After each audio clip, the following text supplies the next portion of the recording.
Esse é o podcast que ninguém pediu. Esse é o podcast que ninguém vai ouvir. Temporada 4, episódio 3. Cortar para curar. O dilema ético de Chloe Jennings White. Sejam muito bem-vindas, bem-vindes e bem-vindos. Eu sou Adriano Sintra e esse é o incrível podcast que ninguém vai ouvir. E hoje a gente vai fechar a tampa desse assunto que me deixou completamente obcecado nas últimas 3 semanas, que é a disforia de integridade corporal. Se você não ouviu os 2 últimos episódios, eu sugiro que você o faça para você ter algum contexto, porque eu vou evitar ficar repetindo coisas que eu já falei nos outros 2 episódios. Introdução: o paradoxo da cientista. Imagine uma mulher no auge de sua vida profissional. Ela é uma cientista brilhante, doutora em química e pesquisadora com passagens por universidades do calibre de Cambridge e Stanford. Ela vive agora nos Estados Unidos, no estado de Utah, é casada, gosta de esquiar e, aos olhos de qualquer pessoa, ela possui uma vida absolutamente normal.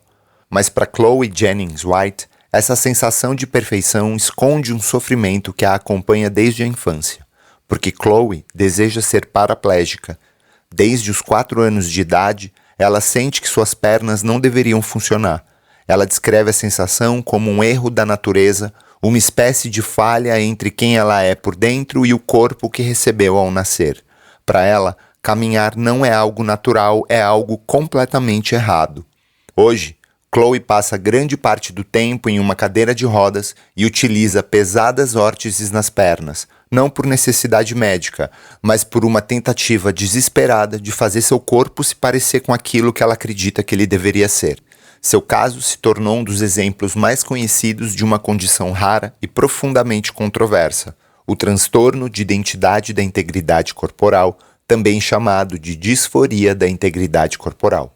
Pessoas que vivem com esse transtorno sentem que um membro saudável, ou no caso de Chloe, a própria capacidade de andar, é estranho, excessivo ou simplesmente não deveria estar lá. O sofrimento de Chloe é tão intenso que ela chegou a procurar um cirurgião disposto a cortar seus nervos ciático e femoral. O procedimento custaria cerca de $25 mil e a deixaria permanentemente paralisada. E é aqui que entramos em um dos maiores dilemas da bioética moderna. De um lado está um dos princípios mais antigos da medicina: primeiro, não causar dano. Do outro, o princípio de autonomia, o direito de cada indivíduo decidir sobre seu próprio corpo. Se terapias, medicamentos e tratamentos convencionais não funcionam para aliviar um sofrimento psíquico devastador, seria ético um médico realizar uma cirurgia que deliberadamente incapacita um corpo saudável? Pode uma mutilação ser considerada um tratamento? Ou pode um tratamento ser considerado uma mutilação? Essa discussão saiu do campo teórico quando o cirurgião escocês Robert Smith amputou as pernas saudáveis de 2 pacientes que apresentavam esse transtorno, antes de ser proibido pelo hospital de realizar esse tipo de cirurgia novamente. Só que para Chloe, a resposta é muito simples. Ela descreveu o momento em que pela primeira vez se sentou numa cadeira de rodas como uma experiência espiritual. No mini-documentário Paralyze Me, produzido em 2014 pelo canal do YouTube Radio West, ela declarou, abre aspas, "A sensação mágica que eu tenho ao assistir uma queima de fogos é o mesmo tipo de sensação que tive quando me sentei em uma cadeira de rodas pela primeira vez. Era algo além do tempo, uma experiência de eternidade. Foi um momento decisivo na minha vida e nada voltou a ser igual depois disso. A cadeira me traz um alívio psicológico, não físico. Sei que isso é difícil de entender para quem não tem esse transtorno, mas é assim que nos sentimos", fecha aspas. Em uma entrevista ao Huffington Post em 2013, ela acrescentou, abre aspas, "Quando estou na cadeira de rodas, nem sequer penso nela. Aquilo simplesmente parece normal para mim. Mas sempre que estou andando, a sensação de que não é assim que eu deveria ser ocupa minha mente e às vezes domina completamente meus pensamentos." Fecha aspas. Essa história nos obriga a encarar perguntas desconfortáveis. Até onde vai a liberdade individual sobre o próprio corpo? Em que momento a medicina deixa de tratar um sofrimento e passa a produzi-lo? E talvez a questão mais importante de todas: se uma pessoa afirma que só poderá viver em paz tornando-se permanentemente deficiente, quem somos nós para dizer que ela está errada? Nesse episódio, vamos mergulhar na história de Chloe Jennings White e explorar uma das fronteiras mais controversas da psiquiatria e da bioética moderna. Capítulo 1. A gênese de uma identidade incompleta. Para a maioria das crianças, ver alguém usando uma cadeira de rodas ou aparelhos ortopédicos pode despertar sentimentos de pena, preocupação, empatia ou até mesmo medo. Mas para Chloe Jennings White foi exatamente o contrário. Tudo começou quando ela tinha 4 anos de idade e um dia foi visitar sua tia Olive, que estava usando cintas ortopédicas nas pernas depois de cair de bicicleta. O que para qualquer outra criança seria apenas a imagem de uma pessoa em recuperação, para Chloe aquilo se tornou uma visão de perfeição. Em vez de sentir pena da tia, ela sentiu inveja. Anos mais tarde, Chloe descreveria esse momento com uma sinceridade desconcertante. Abre aspas. Eu também queria aquelas órteses. Eu me perguntava por que eu não tinha nascido precisando delas e sentia que havia algo de errado comigo porque eu não as tinha. Fecha aspas. E essa talvez seja a chave para entender o transtorno de identidade da integridade corporal. A lógica é invertida. Enquanto o mundo via saúde, Chloe via um erro.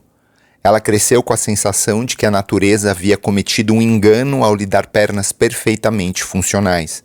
Ter um corpo saudável não era uma bênção, era uma fonte permanente de angústia, como se estivesse carregando algo que nunca deveria ter sido seu. E aos poucos, esse sentimento de estranhamento começou a moldar a sua vida. O fascínio infantil deu lugar a algo mais profundo e perigoso. Se o corpo não havia nascido com a deficiência que sua mente considerava correta, então talvez fosse preciso provocá-la. E aos 9 anos de idade, o desejo silencioso transformou-se em ação. Chloe subiu em sua bicicleta, pedalou em direção à borda de um palco de cerca de 1,20 m de altura, fechou os olhos e se lançou no vazio. O objetivo era simples e ao mesmo tempo aterrorizante para uma criança. Ela queria quebrar o pescoço e finalmente perder o controle sobre suas pernas. Mas o corpo humano é resiliente, às vezes de maneira cruel para quem sofre desse transtorno. Ela caiu, doeu muito, mas ela se levantou sem nenhum ferimento grave e foi a primeira de muitas tentativas fracassadas de alcançar a paralisia que acreditava ser seu destino. Com o passar dos anos, a frustração de habitar um corpo saudável passou a exigir pequenas válvulas de escape. Por volta dos 10 anos, quando seus pais saíam de casa, Chloe corria até o armário de remédios, não em busca de comprimidos, mas de ataduras. Ela enrolava as pernas firmemente, simulando ferimentos e limitações físicas, e ao olhar para si mesma no espelho, sentia um alívio profundo. Pela primeira vez, ainda que por alguns minutos, a imagem refletida parecia corresponder à pessoa que ela acreditava ser. Esse comportamento tem um nome na literatura médica: pretending, ou simulação. Aquilo, para ela, não se tratava de uma brincadeira de criança, de uma fantasia passageira ou de um fetiche. Era uma necessidade de sobrevivência psicológica. Era uma maneira de aliviar o que ela mais tarde descreveria como uma pressão constante, silenciosa e roedora. Na vida adulta, a busca pela deficiência tornou-se ainda mais perigosa. Ela se tornou uma esquiadora apaixonada, mas não apenas pelo prazer do esporte. Chloe procurava as pistas mais íngremes, as descidas mais arriscadas e as situações mais perigosas. Mais tarde, ela admitiria que no fundo esperava sofrer um acidente. Ela queria que o acaso fizesse por ela aquilo que ela não tinha conseguido fazer com as próprias mãos. Ela confessou que sonhava com acidentes de carro e outras situações que pudessem deixá-la permanentemente paralisada, porque para ela caminhar nunca foi natural. Cada passo era um lembrete que havia algo de muito errado. Em suas próprias palavras, abre aspas, sempre que eu estou andando, isso está na minha mente, de que não é assim que era para ser, fecha aspas. E aí que surge o grande paradoxo. Para o mundo, Ela era uma cientista brilhante, química orgânica de elite, pesquisadora respeitada, autora de patentes e mulher que alcançou um sucesso profissional que muitos apenas sonham em ter, mas por trás do currículo impressionante e do jaleco do laboratório, tinha uma mulher que enxergava as próprias pernas como intrusas, parte do corpo que, em sua visão, jamais deveria ter estado ali. Capítulo 2. Chloe, a simuladora.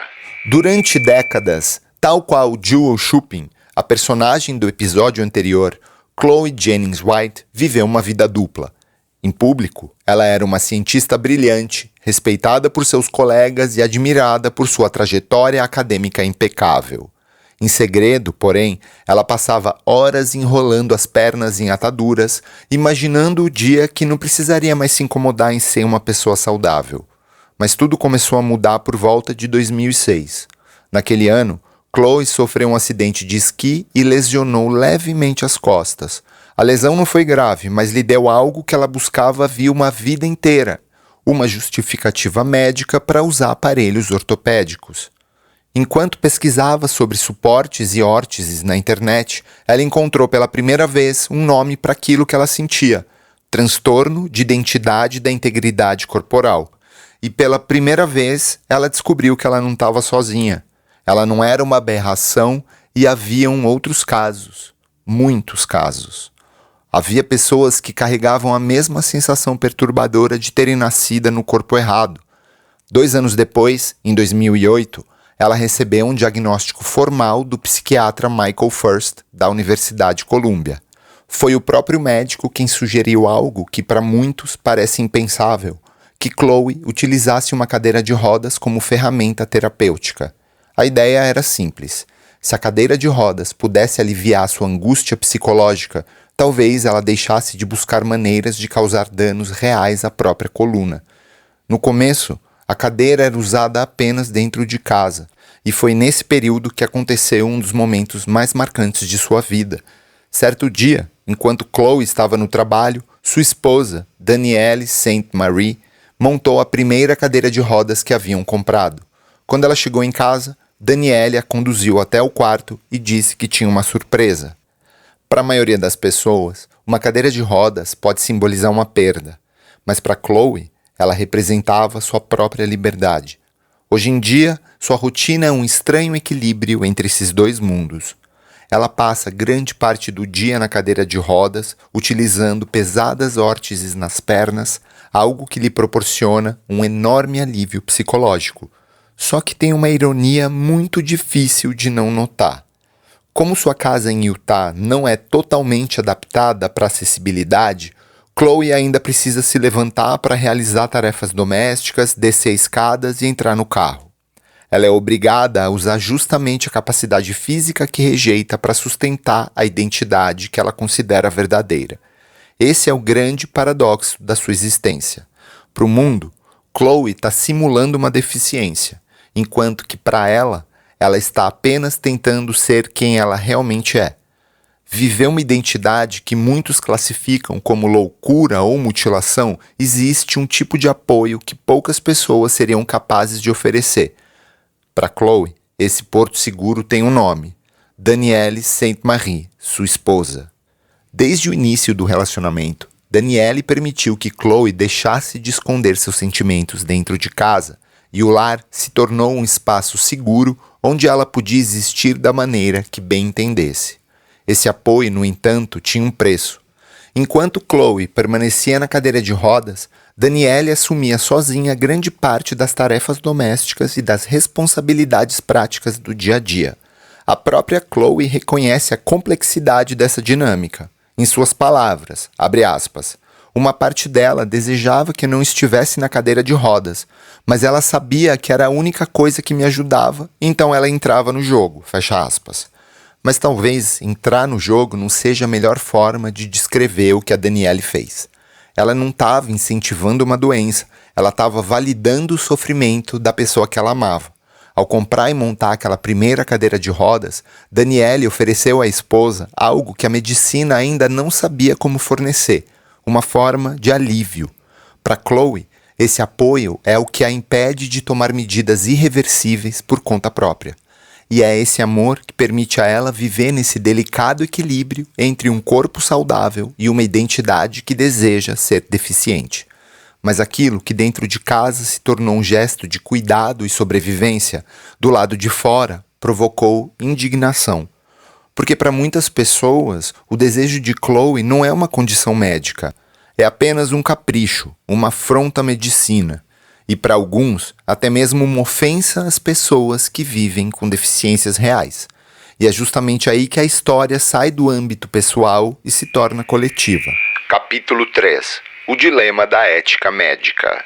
Enquanto Chloe Jennings White ainda procura um cirurgião disposto a realizar seu desejo de se tornar paraplégica, a medicina já conheceu um homem que atravessou essa fronteira.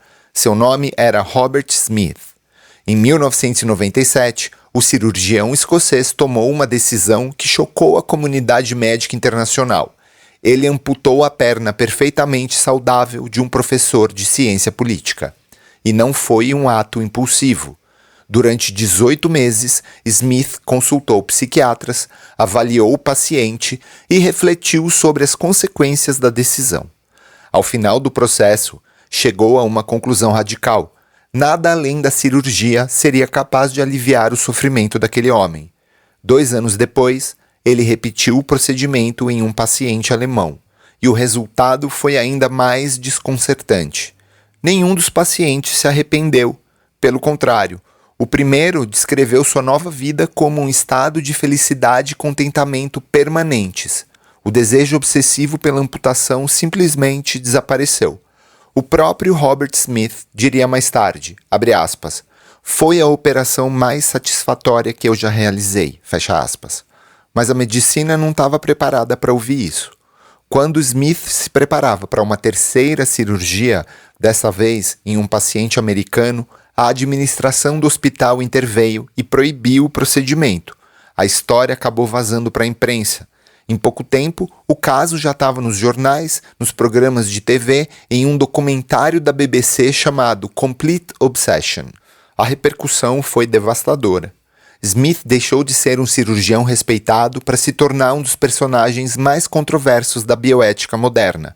Seu nome passou a ser citado como um exemplo perigoso, um alerta, uma linha que a medicina não podia cruzar. Porque, no fundo, esse caso nos obriga a encarar uma pergunta profundamente desconfortável. É ético mutilar um corpo saudável para aliviar uma mente em sofrimento? E aqui o debate se divide. De um lado, está um dos princípios mais antigos da medicina, aquele de não causar dano. Para muitos médicos, amputar um membro saudável é uma violação direta da essência da profissão. O problema, argumentam eles, está no cérebro, não nas pernas. Remover um membro seria apenas um remendo brutal para uma falha neurológica ainda mal compreendida. Do outro lado, tem o princípio da autonomia. A ideia de que um adulto mentalmente capaz tem o direito de tomar suas próprias decisões a respeito do corpo, mesmo que essas decisões pareçam incompreensíveis para o restante da sociedade. E alguns bioeticistas vão ainda mais longe. Eles perguntam: se a medicina aceita cirurgias de redesignação de gênero para tratar a disforia de gênero, se aceita cirurgias plásticas puramente estéticas, por que a disforia da integridade corporal deveria ser tratada de maneira diferente? Não existe uma resposta simples e o debate se torna ainda mais perturbador quando observa os dados. Os poucos pacientes que conseguiram realizar amputações ou induzir uma paralisia relatam níveis de satisfação extraordinariamente altos. Em um estudo realizado com 21 pacientes, nenhum deles relatou arrependimento. Nenhum. 7 anos após a cirurgia, muitos afirmavam estar mais felizes do que em qualquer outro momento de suas vidas. A sensação de finalmente possuir um corpo correto recebia notas próximas do máximo possível e os índices de depressão e ansiedade despencavam. Isso cria um problema ético gigantesco, porque até o momento, terapias convencionais e medicamentos parecem produzir pouco ou nenhum efeito. Antidepressivos, ansiolíticos, psicoterapia raramente eliminam o desejo da amputação. Em alguns casos, a angústia chega até a aumentar. E quando a medicina fecha suas portas, muitos pacientes procuram soluções por conta própria, como as contadas nos 2 episódios anteriores, além de relatos de pessoas que recorreram a armas de fogo, serras elétricas, gelo seco e outros métodos extremos e caseiros para forçar amputações de emergência. Para Robert Smith, a escolha era simples, ainda que terrível. Ou uma cirurgia controlada dentro de um hospital, ou um corpo mutilado em um quarto de hotel. No caso de Chloe Jennings White, a lógica é parecida.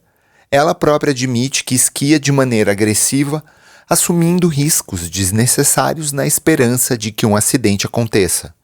Como se a natureza pudesse fazer aquilo que a ética médica proíbe os médicos de fazer. E as objeções não param por aí. Existe também a questão legal.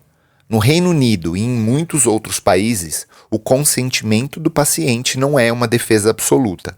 Mesmo que alguém peça para ter uma perna amputada, um tribunal pode entender que o médico cometeu uma agressão grave. Proteção jurídica mesmo só existe quando o procedimento é reconhecido como um tratamento médico adequado. E atualmente não existe consenso de que amputar um membro saudável seja um tratamento aceitável para o transtorno de identidade da integridade corporal. E ainda mais um detalhe menos conhecido e igualmente desconfortável, o da justiça social. Se alguém escolhe tornar-se deficiente, a sociedade é obrigada a arcar com os custos dessa decisão? Quem deve pagar pelas próteses, pelos remédios, reabilitação, benefícios e cuidados médicos ao longo da vida? Existe uma outra questão mais profunda. E se esse desejo for realmente fruto de uma deficiência neurológica? Muitos pesquisadores acreditam que o transtorno pode estar relacionado a um problema no lobo parietal direito, região do cérebro responsável pela construção do mapa corporal. Se esse mapa está errado, o indivíduo não reconhece determinada parte do corpo. Nesse caso, a pergunta muda completamente. Estamos diante de uma decisão autônoma ou de um sintoma produzido por uma condição neurológica? A história da medicina está cheia de tratamentos que em determinada época pareceram razoáveis e depois foram considerados atrocidades. É o caso da lobotomia, da clitoridectomia, usada como tratamento para comportamentos femininos considerados inadequados. Muitos especialistas se perguntam se no futuro amputar membros saudáveis para tratar esse transtorno será visto da mesma maneira. E assim, voltamos à estaca zero. Se uma cirurgia elimina um sofrimento devastador, ela pode ser considerada tratamento? Ou a medicina tem o dever de proteger as pessoas até mesmo de seus desejos mais profundos? No caso de Chloe Jennings White, essa pergunta continua sem resposta, porque em algum lugar dos Estados Unidos, uma cientista brilhante ainda espera encontrar um médico disposto a lhe dar exatamente aquilo que ela mais deseja, a perda definitiva de suas próprias pernas. Para muitos defensores da autonomia do paciente, o argumento mais forte a favor de Chloe não vem da medicina tradicional. Ela vem de um precedente social, jurídico e médico que já existe, a cirurgia de redesignação de gênero. Os defensores dessa comparação afirmam que existe um paralelo impressionante entre a disforia de gênero e o transtorno de identidade da integridade corporal. Nos 2 casos, a pessoa experimenta uma desconexão profunda entre o seu corpo físico e a sua identidade interna. É o famoso sentimento de estar preso no corpo errado. As 2 condições costumam aparecer ainda na infância. As 2 podem envolver comportamentos de simulação, seja vestir-se com o gênero com o qual a pessoa se identifica, seja usar uma cadeira de rodas apesar de poder caminhar. E em ambos os casos, muitos pacientes afirmam que a única maneira de encontrar paz é modificando o próprio corpo. Chloe é categórica nessa comparação. Para ela, seu desejo de se tornar paraplégica é idêntico ao de uma pessoa trans que busca uma cirurgia de afirmação de gênero. O corpo é saudável, mas em sua percepção, ela não corresponde à sua verdadeira identidade. Alguns especialistas chegam a afirmar que não existe uma diferença lógica fundamental entre as 2 situações. E se a medicina aceita alterar o corpo para alinhar a identidade de gênero, então, por coerência, deveria considerar a possibilidade de alinhar também a identidade corporal. E foi dessa analogia que surgiu o termo transdeficiente. Mas se a discussão sobre identidade convence algumas pessoas, outra questão provoca um desconforto ainda maior. Quem paga a conta? E aqui entramos em outro princípio da bioética, o da justiça distributiva. E a pergunta é clara: é justo que a sociedade financie uma deficiência escolhida? Porque o custo de uma amputação ou de uma paraplegia não termina na sala de cirurgia. Existe a necessidade de próteses, cadeiras de rodas, adaptações arquitetônicas, fisioterapia, reabilitação e cuidados médicos permanentes. Nos Estados Unidos, estima-se que o custo anual de manutenção de uma pessoa amputada abaixo do joelho possa ultrapassar os $100.000. Críticos argumentam que validar uma deficiência escolhida cria uma nova pressão sobre recursos públicos que já são limitados. A questão deixa de ser apenas individual e torna-se coletiva. Se uma pessoa decide tornar-se deficiente, ela deve ter acesso aos mesmos benefícios, subsídios e adaptações destinados àqueles que adquiriram uma deficiência de forma involuntária? E no caso específico de Chloe, a discussão torna-se ainda mais complexa. Induzir uma paraplegia não significa apenas perder o movimento das pernas. Significa também assumir o risco de complicações graves e permanentes, como úlceras de pressão, infecções urinárias recorrentes, problemas intestinais, sepse, uma longa lista de condições médicas que podem comprometer a qualidade e até a expectativa de vida. Nesse ponto, o debate deixa de ser apenas sobre liberdade individual. Ele se transforma em uma pergunta sobre responsabilidade coletiva. Até que ponto o direito de uma pessoa sobre o próprio corpo pode impor consequências ao restante da sociedade? E mais importante, se Chloe conseguir os $25.000 de que precisa e encontrar um médico disposto a realizar seu desejo, ela vai estar finalmente conquistando sua liberdade ou apenas impondo um novo e difícil fardo às pessoas à sua volta, especialmente à sua esposa? Antes da gente tentar responder essa pergunta, a gente precisa entender algo ainda crucial. O que é que exatamente está acontecendo no cérebro da Chloe? Capítulo 4. A arquitetura do eu. Por que o cérebro rejeita o corpo? Para a gente entender o que se passa dentro da cabeça de Chloe Jennings White, a gente precisa olhar para além do seu desejo e observar a mente que produz esse desejo. A Chloe não é uma maluca qualquer em busca de atenção por falta de realizações. Muito pelo contrário, ela é uma cientista de elite, doutora em química, com passagens por universidades do calibre de Cambridge e Stanford, autora de patentes importantes e responsável pelo desenvolvimento de tecnologias que muitos especialistas da época consideravam impossíveis. A mente dela é profundamente analítica, e isso torna o desejo por uma paralisia planejada ainda mais intrigante. Esse pragmatismo aparece nos detalhes. Chloe já afirmou que gostaria de manter a perna direita funcional para continuar dirigindo seu carro. Ou seja, mesmo desejando uma deficiência permanente, ela ainda pensa como conciliar essa identidade com as tarefas da vida cotidiana. Mas o que leva uma pessoa tão brilhante a desejar justamente aquilo que o mundo mais teme? A ciência não tem uma resposta definitiva, o que ela tem é um conjunto de hipóteses fascinantes. Hipótese 1. O mapa cerebral, um GPS que nasceu incompleto. Como falei no episódio anterior, a explicação mais aceita atualmente aponta para uma alteração na própria arquitetura do cérebro, mais especificamente em uma região chamada lobo parietal superior direito. Essa área funciona como um centro de integração do cérebro.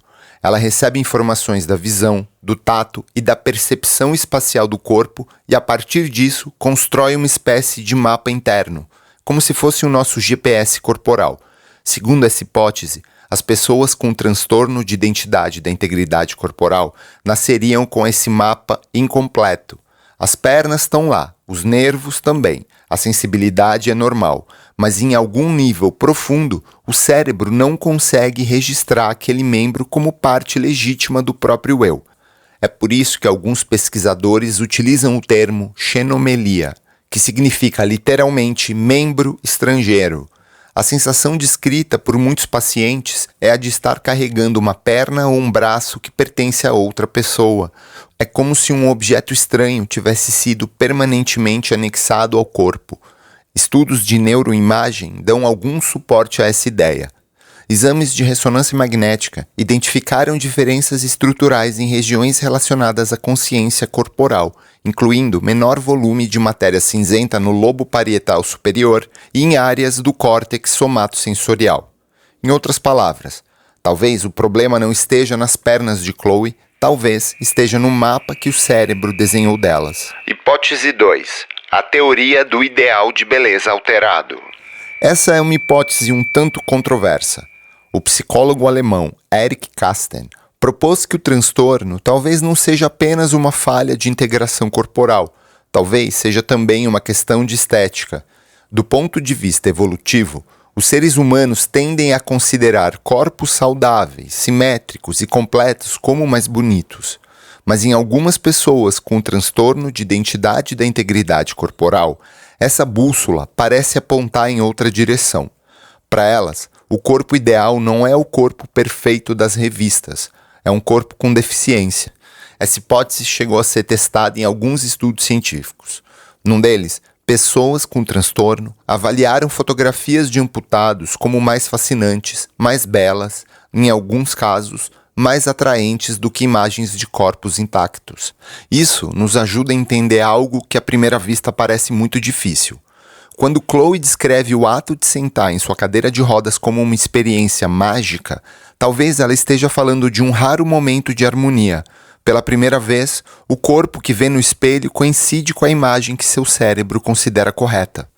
Porém, essa teoria recebe duras críticas, inclusive de alguns dos maiores especialistas no transtorno, como o neurocientista V.S. Ramachandran.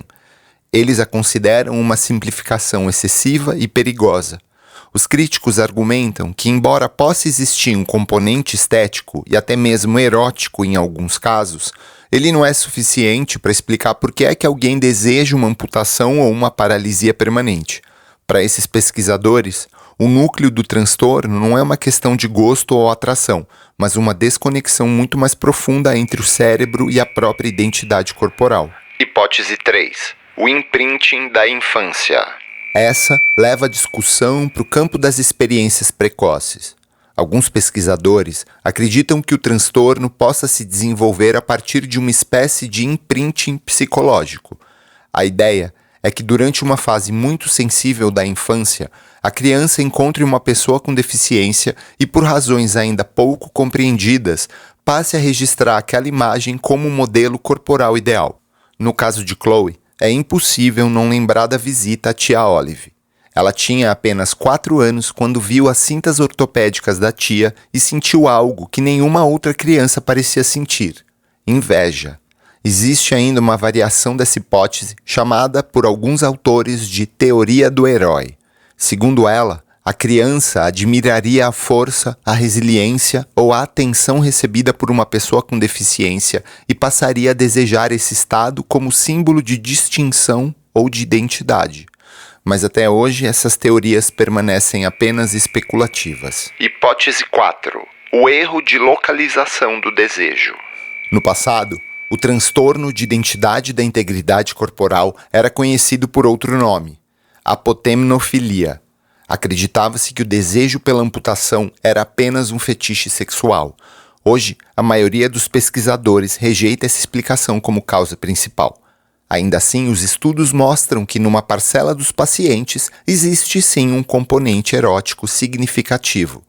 E uma das hipóteses neurológicas para isso é curiosa. As regiões cerebrais que representam os pés e os órgãos genitais ficam muito próximas no córtex cerebral. Alguns pesquisadores especulam que possa existir uma espécie de sobreposição entre essas áreas, fazendo com que o desejo de amputação e a excitação sexual acabem se misturando. É uma hipótese controversa, mas ela ajuda a explicar por que o transtorno parece assumir formas tão diferentes de uma pessoa para outra. Hipótese 5. A mão alienígena e os neurônios espelho. Algumas pesquisas apontam para uma condição neurológica rara como uma espécie de primo distante do transtorno de identidade da integridade corporal. É a síndrome da mão alienígena.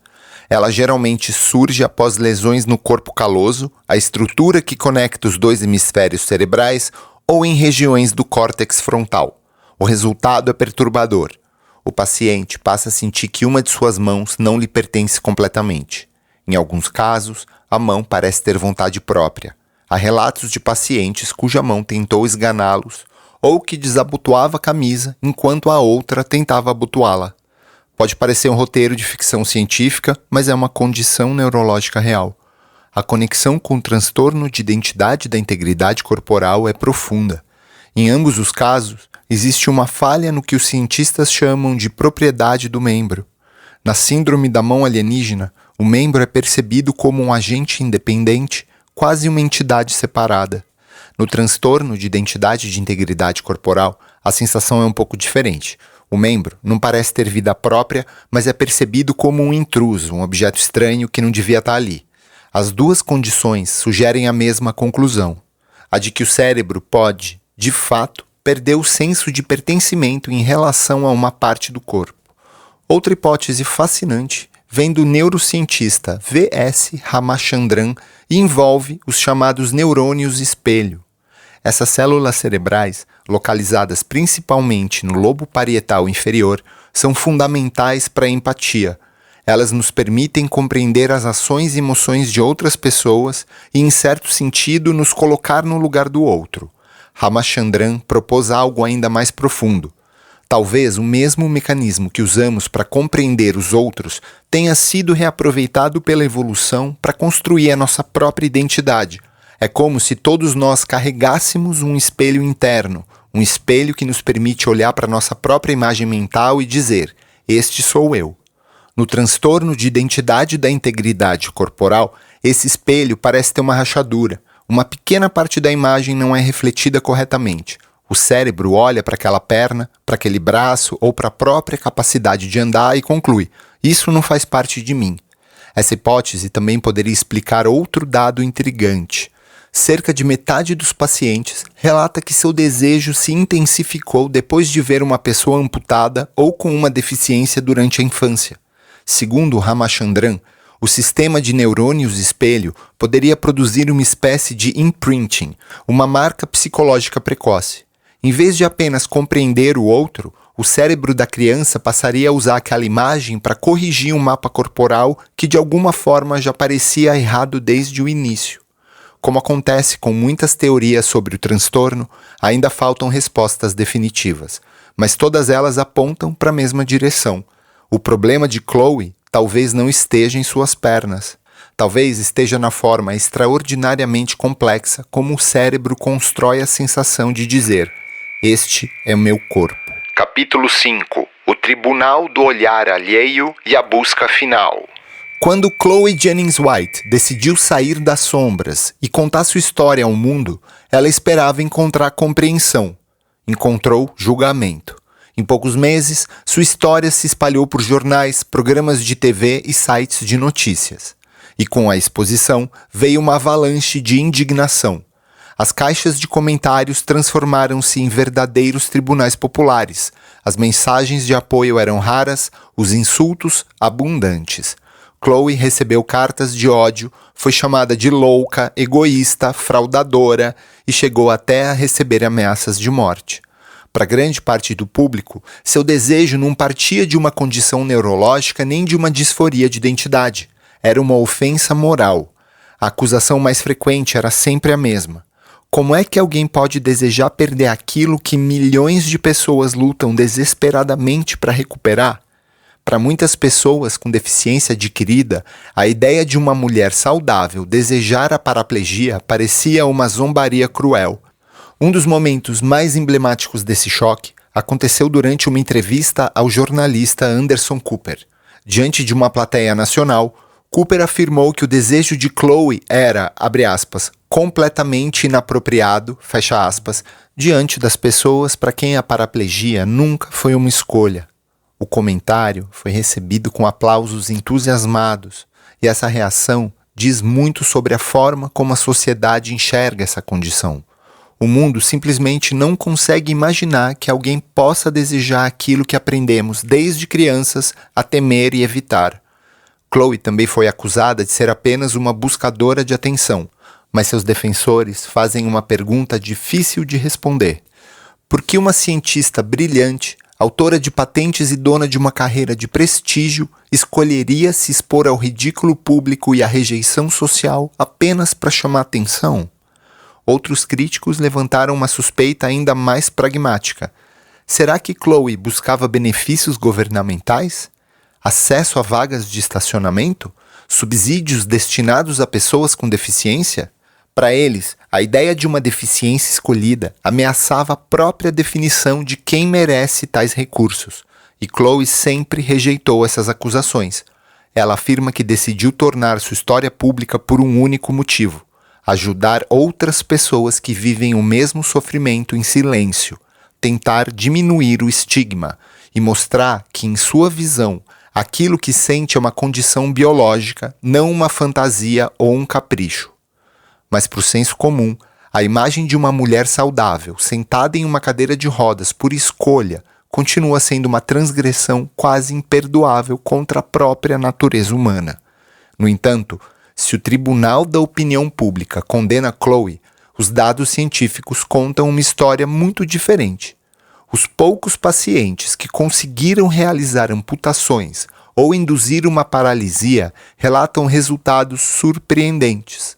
O estudo mais abrangente sobre o tema, conduzido por Sarah Noll e Eric Kasten, acompanhou 21 pessoas que finalmente conseguiram o estado físico que desejavam, e o resultado foi impressionante. Nenhuma delas se arrependeu, nenhuma. Em uma escala de satisfação com a vida, os participantes passaram de níveis profundamente negativos para índices extremamente positivos após o procedimento. O psiquiatra Michael First também documentou pacientes que se descreveram como absolutamente em êxtase e, pela primeira vez, em plena posse de sua própria identidade. Para essas pessoas, a cirurgia não foi uma mutilação. Ela representou uma restauração e o fim da angústia constante, da sensação de estranhamento, da pressão psicológica que os acompanhava desde a infância. Tudo simplesmente desapareceu. Os estudos registraram aumentos dramáticos na identificação com o próprio corpo e reduções igualmente impressionantes nos índices de ansiedade e depressão. Para alguns pesquisadores, esses dados sugerem algo extraordinário. Talvez o transtorno de identidade da integridade corporal seja uma das raras condições em que modificar o corpo é justamente o que cura o sofrimento da mente. Porque até hoje, medicamentos e terapias convencionais falharam repetidamente em oferecer o mesmo resultado. Mas para Chloe, esses números têm um gosto agridoce. Eles representam uma paz que ela sabe que existe, mas que permanece fora de seu alcance. Sua jornada em direção ao corpo que acredita ser o seu termina por enquanto diante de uma fronteira feita de leis e dinheiro. Muito dinheiro. Ela chegou a encontrar um cirurgião disposto a realizar a transecção dos nervos ciáticos e femoral. O custo do procedimento? $25.000. Sem a cobertura dos planos de saúde e vivendo numa sociedade que não reconhece essa cirurgia como tratamento legítimo, Chloe permanece presa em um limbo financeiro e ético. E ainda existe outro obstáculo: a lei. Desde os procedimentos realizados pelo cirurgião escocês Robert Smith, a comunidade médica internacional praticamente fechou as portas para amputações e induções de paralisia eletivas. Mesmo que o paciente implore pela cirurgia, mesmo que assine documentos de consentimento, mesmo que afirme compreender todos os riscos, o médico ainda pode ser acusado de lesão corporal grave ou até de um crime equivalente à agressão. Na prática, isso torna quase impossível encontrar um hospital disposto a assumir esse risco. E assim, a vida de Chloe permanece suspensa. Hoje ela passa a maior parte do tempo em sua cadeira de rodas, usando aparelhos ortopédicos pesados para reproduzir a condição que acredita ser a sua verdadeira identidade. mas sua casa, em Utah, ela não é totalmente adaptada e isso faz com que ela precise se levantar para realizar tarefas simples. Descer alguns degraus, carregar compras, entrar no carro. São pequenas coisas que para qualquer pessoa parece fácil. Porém, para Chloe, são lembretes constantes e dolorosos de uma capacidade que ela nunca desejou ter. Porque Chloe Jennings White não quer ser menos, ela não quer sofrer, ela não quer chamar atenção. O que ela busca desde os 4 anos de idade é algo muito mais simples e ao mesmo tempo muito mais difícil. Sentir que seu corpo finalmente corresponde à pessoa que ela acredita ser. E enquanto isso, a ciência, a medicina e a ética continuam debatendo se esse desejo deve ou não ser atendido. Chloe segue deslizando as rodas de sua cadeira pelo piso de madeira de sua casa, esperando pelo dia que não precisará mais fingir que não pode andar, porque no lugar mais íntimo da sua consciência, ela nunca sentiu que realmente podia. E a cereja dessa torta de climão é uma reflexão muito simples. Se o sofrimento psíquico é real e os tratamentos convencionais, terapia, remédio, não funcionam, a cirurgia que colocaria fim a esse sofrimento, ela é uma mutilação ou ela é um direito do paciente? E aqui eu me despeço, deixo um salve para quem ouviu até aqui. Eu peço de novo, me siga no Instagram, @AdrianoFerreiraSintra, me siga no YouTube, adriano.sintra, lá tem live.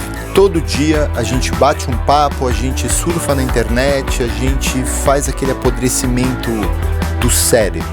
A semana que vem já tem um transtorno novo, que já é meu hiperfoco agora, o transtorno da identidade, da integridade corporal. Eu acho que já acabei com esse assunto, então semana que vem começamos um novo transtorno, novas histórias, é isso. Muito obrigado, espero que vocês tenham gostado, porque eu adorei.